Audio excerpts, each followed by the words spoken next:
Hey everybody, welcome to Always Bored, Never Boring. As you may or may not know, I'm quite fond of the game Warhammer Quest Blackstone Fortress, and I am currently waiting with my wallet poised for the release of the latest expansion.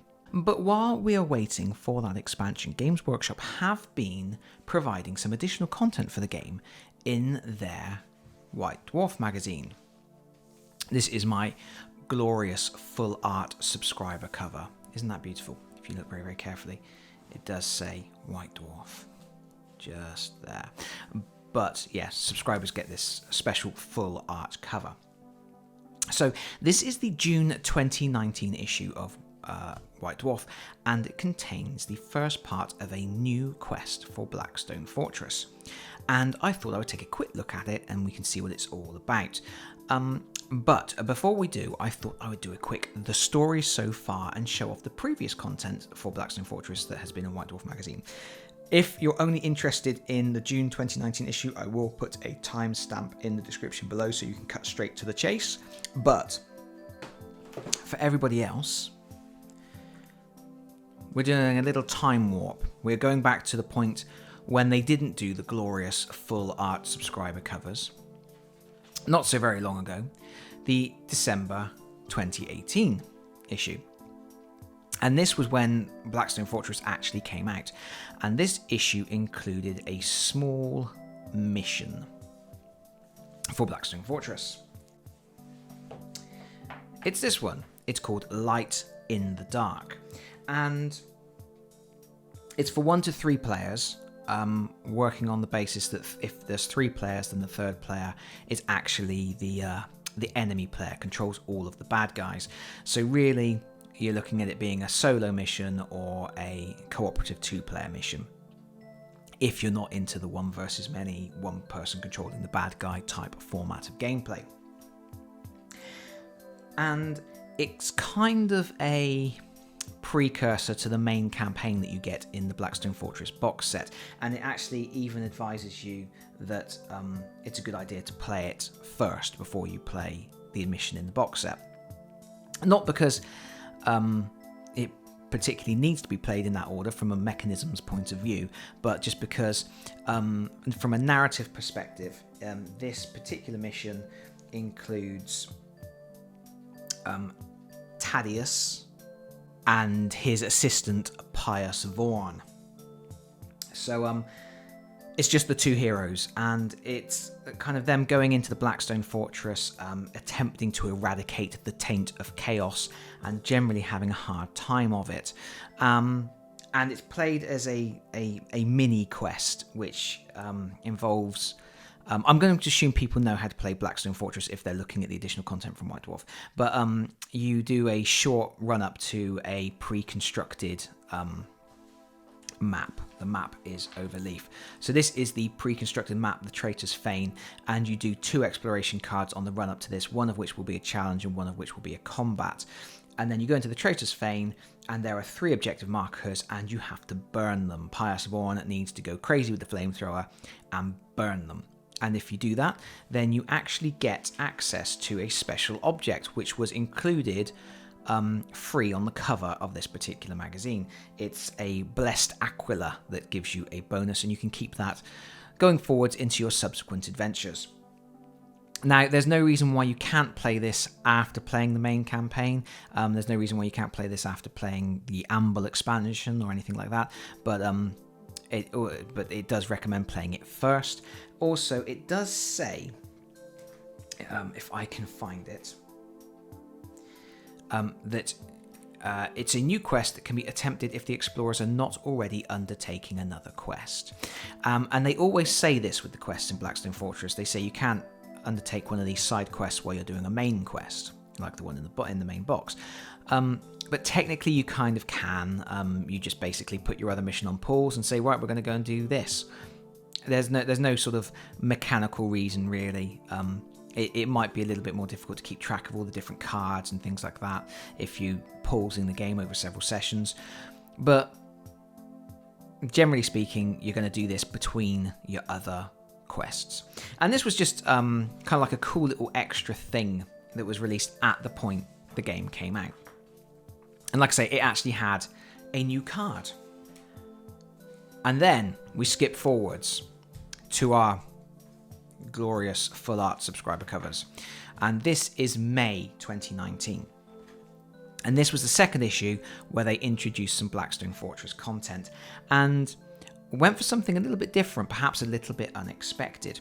One of the complaints with Blackstone Fortress that people had was that the role of the villain, the role of playing the bad guys, wasn't particularly interesting. There weren't a lot of decisions to make, and it just wasn't a lot of fun. It was more of like facilitating, speeding up, activating and moving the monsters more than anything else.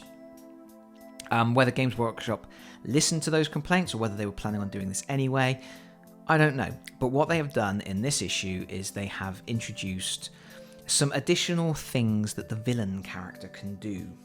So we have expanded hostile player rules. And I'm not going to go through all of the things that they've done here, but they've introduced almost like modules. You can pick and choose which extra rules you add in, but there's lots of different extra rules that allow you to, as a hostile player, as the villain, to give yourself more decisions to make. You can make it tougher for your opponents.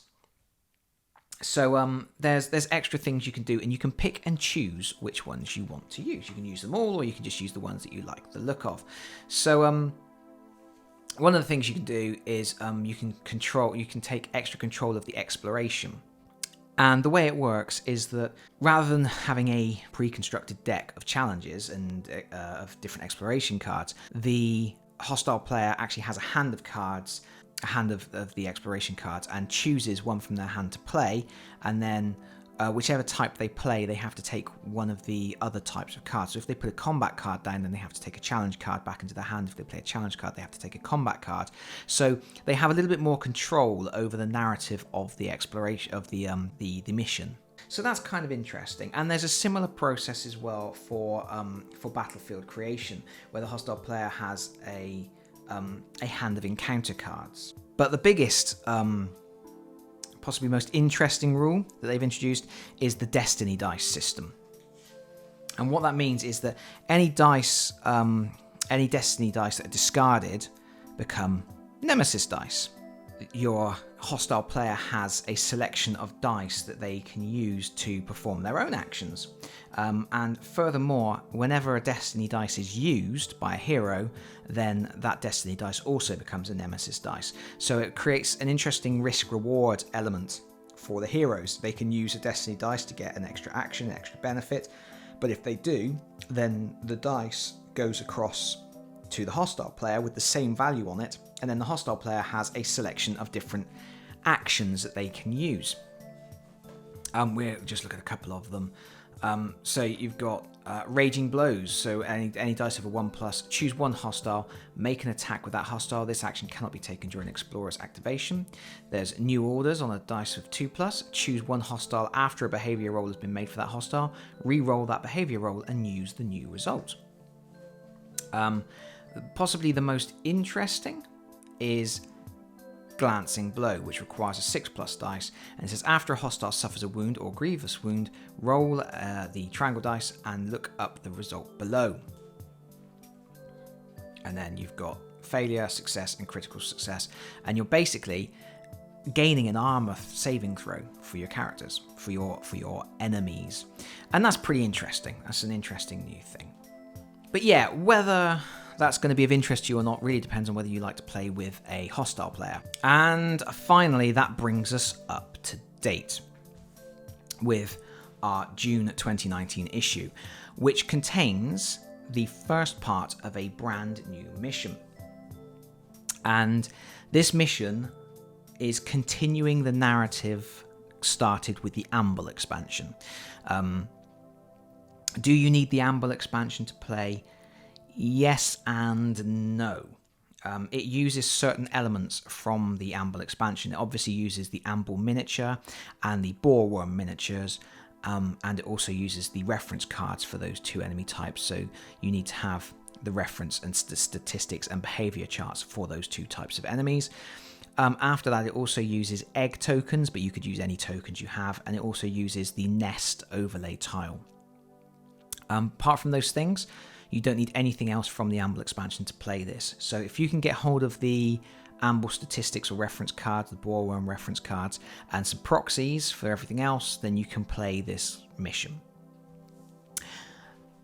But the other thing of note is that it is continuing the story of the Blackstone Fortress, really. I think one of the most interesting things for me about Blackstone Fortress is that it does have an interesting sort of narrative that evolves, and each new quest they bring along sort of slots in and helps to build a larger picture of the whole thing. In this case, what has happened is that a mysterious character has gone to your heroes and basically said that there's this chamber that no one can get into, but they think that a Ambull would be able to break in. But of course, you can't really get an Ambull to do what you want it to do. So what they're doing is they're asking the heroes to go back into the Ambull lair that they've obviously previously discovered in the Ambull expansion mission, and steal some eggs, and then use those eggs to lure out the Ambull and get the Ambull to chase them through the Blackstone Fortress, which is a really cool cinematic idea. Not entirely sure if it 100% works with the lore of the Blackstone Fortress. The Blackstone Fortress is supposed to be constantly moving and shifting, and it's got these maglev lifts that they might work and then not work again for weeks.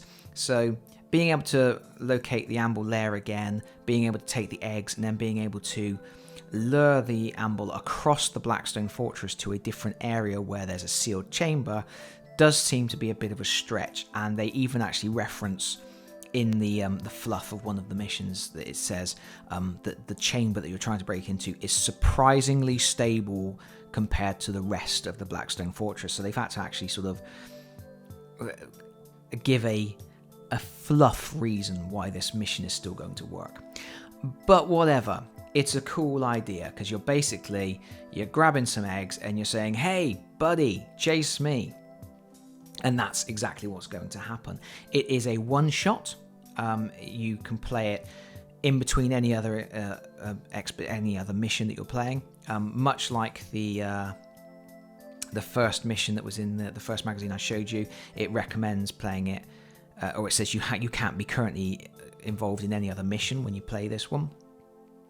But again, you probably could. And it doesn't use the usual setup for an expedition. It doesn't use the exploration cards at all. Instead, what you have is, in this magazine, you have 4 stages, and you play through the stages in turn to create a ongoing narrative for the mission. So there's no extra cards or anything with this magazine. You can, like I say, you can just play this with your base game contents and those elements that I've already talked about from the Ambull expansion. So you start off in a combat situation. And by the way, if you don't want to see anything more of this mission, then stop at this point. And then if you can, I'll put another timestamp in the description so that you can cut ahead to the end if you don't want to see what happens for the rest of this narrative.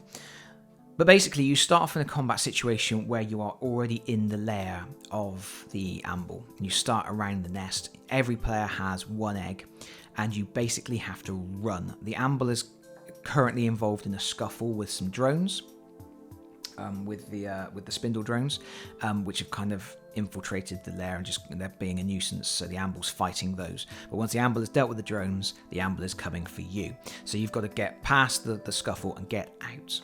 And then the Ambull is going to give chase. And the Ambull starts in enraged mode. So it's already kicking off. If you get some eggs out, then you can continue to the next stage. If you don't get any eggs out, then you have to restart the whole quest. But if you do get eggs out, then you go to the next stage, which basically involves trying to get into a lift, and the Ambull is chasing you. There's a potential for the lift to crash, and you get some serious injuries that will continue into the next mission. There's no sort of backing out of this. You have to just keep playing through. You go through stage by stage by stage. You have to keep plugging on. Then there's another combat situation where you're still trying to keep the Ambull chasing after you, protecting those eggs. And then in the 4th stage, you actually find the sealed chamber that you're trying to get into, but there are patrols of chaos that you have to deal with. So you end up in a firefight with the Chaos Warriors, whilst all the time the Ambull is still coming after you and those eggs. If you can deal with that situation, then you can continue the quest, but the quest continues in next month's magazine. So that is it for this particular issue. It stops at this point at a cliffhanger. I don't know what the next issue is going to bring, but obviously I think we can expect some kind of climactic showdown, and also possibly a revelation of what this mysterious character is really up to in luring the Ambull to this particular chamber, because it all seems a little bit dubious, a little bit nefarious. And that's it. It's quite interesting. It's quite fun to have I've not played this mission yet, but it seems quite fun to have a continuing narrative, a step-by-step, stage-by-stage expedition rather than drawing from the exploration cards. It enables a more cinematic feel to what's going on. It enables a more structured narrative. So you're not just suddenly going to have a random event happen. It's all part of that ongoing story. And yeah, like I say, that creates something that's a little bit more cinematic. And there's something fun about the idea of constantly being chased by this Ambull that won't die, it won't stay dead. You can beat it back, but you can't destroy it. It's going to keep coming after you each time. It's got that sort of Resident Evil nemesis type thing going on, where you might be able to win a scuffle, but it's going to keep coming back and it's going to keep harassing you. So it's very cool, very exciting. And yeah, interesting stuff. I'm not sure they really needed to split it across 2 magazines, but obviously they want people to get the next magazine. But that is that. Also of interest for people who have Blackstone Fortress and also play Kill Team, this magazine has some additional rules, if we go back, called The Deadliest Mission. And this is basically a simple set of rules for using your Blackstone Fortress tiles to create battle maps for Kill Team. They're not the most elaborate rules. It's basically you draw one of the combat exploration cards, and that determines your battlefield, where you would normally place the discovery markers. You place the objectives, and you ignore the hexes. I thought they might have gone for actually a hex-based movement. It might have been interesting to see that convert from that. But yeah, you still measure, so you ignore the actual outlines of the hexes on the battle maps, and you really just have to deal with the walls and things like that. They have included a special tactic which allows you to do point-blank shooting with your Overwatch. Rather than doing an Overwatch instantly, you can actually wait until the enemy is really right on top of you and then shoot them point-blank in the face, which is quite interesting. And they have also included, where is it? 2 missions that you can play through. There's Territorial Imperative, which is basically like and securing objective markers. There are objective markers on the board, you just have to secure them. And then there's an archaeotech hunt, where the objective markers are searchable and you're trying to find a specific piece of special technology by searching the objective markers. So that's quite interesting as well. It's a nice bonus. If you have Blackstone Fortress and Kill Team, that's a nice thing to have. I don't think if you only have one or the other of the games, then it would be worth buying the other to be able to use these rules. But you could probably adapt these rules for any tiles that you have, really. For any other tile-based game, you could probably use just Warhammer Quest Silver Tower tiles with these same rules. I haven't tried it. I don't know. If you try it, let me know in the comments how it turns out. But that is it for me. Overall, I think this is some interesting new content for 2 very cool games. Kill Team and Blackstone Fortress are both cool games. I own them both, and this is a good magazine to have if you're in that boat as well. I hope you find this interesting, and yes, please leave your comments and queries, and hopefully I will see you all again very soon. Bye-bye, everyone. Bye-bye.